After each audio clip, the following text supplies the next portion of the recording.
할렐루야! 오늘도 예수님의 은혜가 여러분과 함께 하기를 간절히 바랍니다.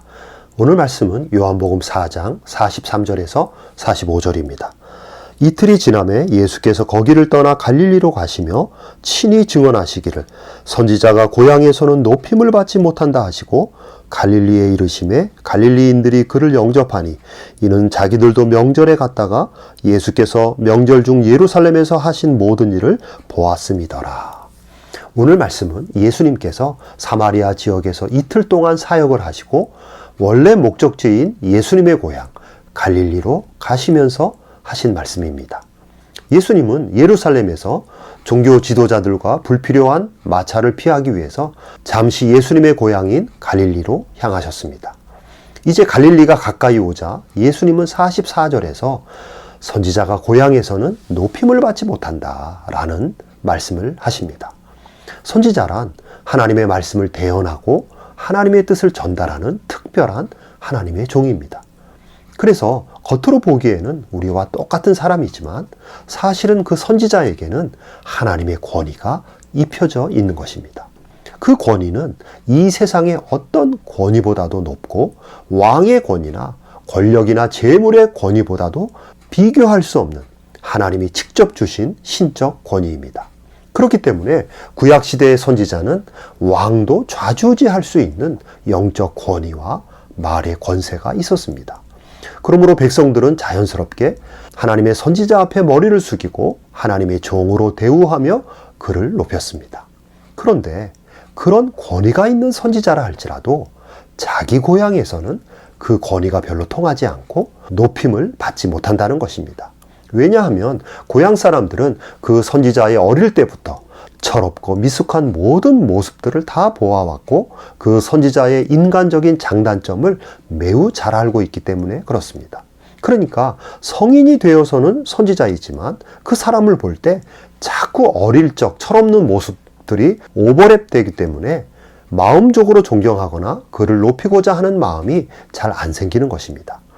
그리고 옛날 시대에서 고향이란 대부분 가족들과 친인척들이 함께 살았기 때문에 더더욱 선지자를 하나님의 권위자로 보기가 참 어렵습니다. 여러분, 예수님은 바로 이러한 인간의 인식의 구조를 매우 잘 알았습니다.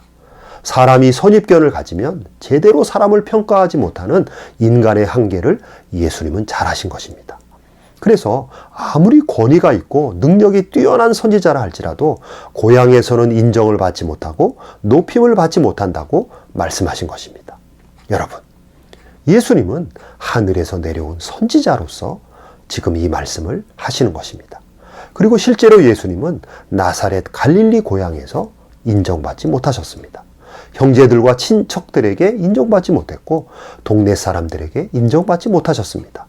마태복음 13장 55절에 보면 이는 그 목수의 아들이 아니냐, 그 어머니는 마리아, 그 형제들은 야고보, 요셉, 시몬, 유다라 하지 않느냐, 그리고 예수를 배척한지라.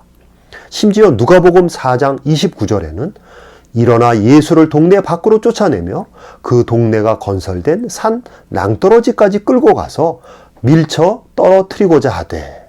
그러니까 예수님은 고향에서 선지자 대접을 못 받은 정도가 아니라 동네 사람들에게 쫓겨나기까지 하셨고 낭떠러지까지 끌려가서 살해 위협까지 당하신 것입니다.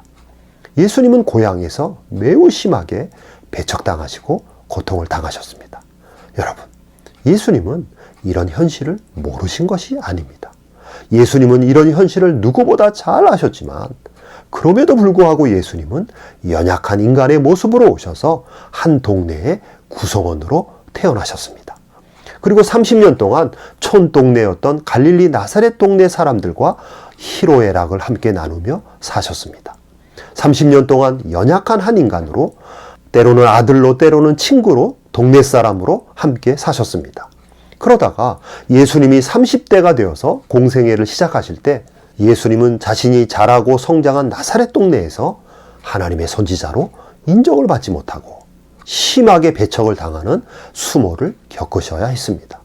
더 나아가 예수님은 인간의 연약한 모습으로 오셨기 때문에 인간들과 인간 사회에서도 심하게 배척을 당하시고 수모를 겪으셨습니다. 그러나 만약에 예수님이 천사보다 뛰어난 외모를 가지고 신적인 위엄과 영광을 가지고 이 땅에 오셨다면 예수님은 고향에서 배척받지 않아도 되고 인간 사회에서도 배척을 받지 않으셔도 됩니다. 배척당하시는 것이 아니라 그 반대로 모든 사람들은 예수님의 영광 앞에 머리를 조아리면서 예수님께 경배를 드렸을 것입니다. 예수님도 그 사실을 잘 아셨습니다. 예수님이 신적인 영광의 모습으로 오셨다면 모든 사람은 예수님 앞에 앞다투어 와서 예수님에게 찬사를 아끼지 않았을 것입니다. 그러나 예수님은 연약한 인간의 모습으로 이 세상에 오셔야만 했습니다. 인간의 모습으로 오셔서 두 번째 아담이 되셔야 했습니다.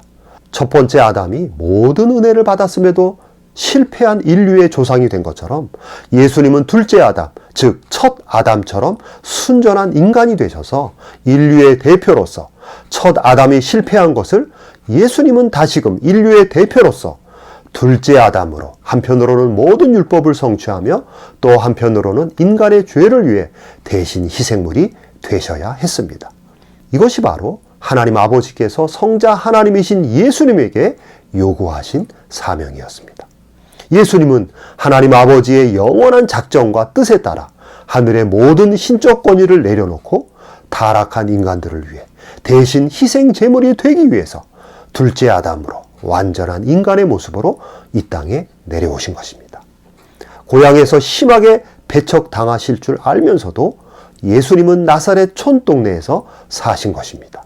편협한 인간들에게 배척당하시고 고통당하실 줄 뻔히 알면서도 예수님은 인간의 모습으로 인간의 공동체의 일원으로 이 세상에 오신 것입니다.